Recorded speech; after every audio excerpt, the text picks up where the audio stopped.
location राम्रो छ क्या यहाँ सट्ट उताबाट चिसो हावा आउँछ यो घरहरू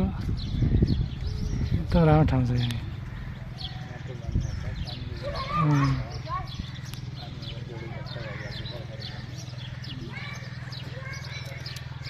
तँ हो क्या दाइको घर त्यो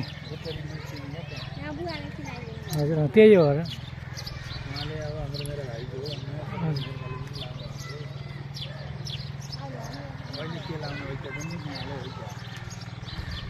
अब यो बाटो कतै जान्छ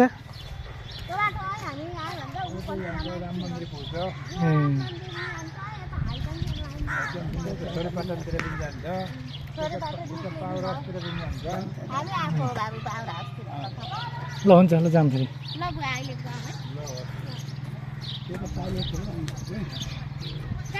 ल हिँड्नु ल जा